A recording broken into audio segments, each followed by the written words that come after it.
तो जी बेटा, अगला हमारा जो न्यूमेरिकल है उसको देखते हैं। वो न्यूमेरिकल है, if the pressure in a hydraulic press is increased by an addition of 10 newton centimetre square.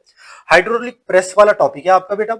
Pressure पहले से ही लगाया हुआ है, मतलब आपने कोई ब्रेक्स है मिसाल के तौर पर, अगर ब्रेक्स के ऊपर आपने प्रेशर लगाया हुआ है, ठीक है, तो अब आपने मजीद प्रेशर लगाया, वो कितना लगाया है, 10 न्यूटन पर सेंटीमीटर स्क्वायर। प्रेशर पहले भी लग रहा था, आपने मजीद लगा दिया उसके ऊपर, ठीक है।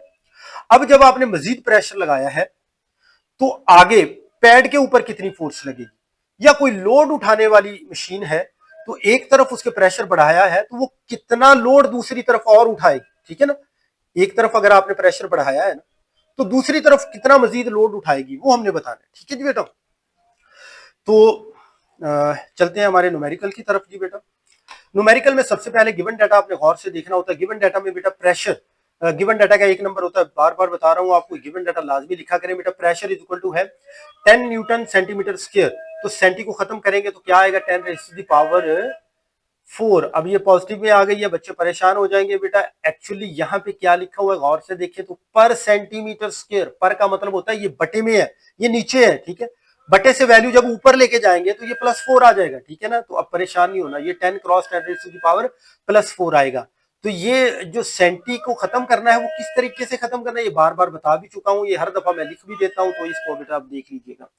आगे है pressure P is equal to है 10 cross 10 raise to the power 4, ये बन चुका है हमारा, ये अभी बनाया हमने। आगे बेटा क्रॉस सेक्शनल एरिया जो आपको दिया हुआ है वो कितना है, 50 सेंटीमीटर स्क्वायर, और इसकी वैल्यू कितनी है मीटर में।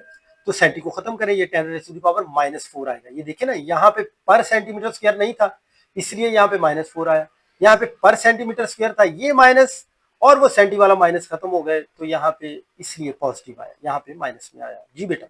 टू फाइंड फोर्स हमने फाइंड करनी है बेटा, मजीद कितनी फोर्स लगेगी, ठीक है।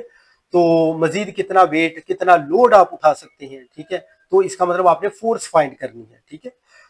तो जो लोड होता है ना, कोई किसी भी चीज का जो लोड है बेटा, समझ, कोई गाड़ी आप पिस्टन के जरिए से ऊपर उठा रहे थे, ठीक है, तो वो क्या लगा रही है, लोड। इसका देखिए जरा मेरे हाथ के इशारे की तरफ देखिए तो आपको समझ आ जाएगी, तो ये लोड क्या है, वो वेट ही तो है बेटा। और वेट क्या होती है, फोर्स होती है।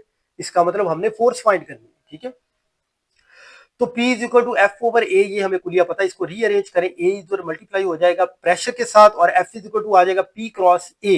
तो इन दोनों को जब हम मल्टीप्लाई करेंगे जी बेटा, P की वैल्यू ये पुट कर दी और प्रेशर की वैल्यू ए की वैल्यू हमने ये पुट कर दी। अब 10 और 50 दोनों को मल्टीप्लाई करेंगे तो 500 आएगा। 10 raise to the power -4 cancel, और 10 रेज़ टू द पावर 4 ये दोनों एक दूसरे के बटे में आएंगे, जवाब 1 आएगा। तो ये 1 जब 500 से मल्टीप्लाई होगा तो ये खत्म हो जाएगा, कोई असर नहीं होगा। तो इससे जवाब हमारा जो फाइनल आ गया है वो 500 न्यूटन आ चुका है बेटा। अगले न्यूमेरिकल की तरफ चलते हैं।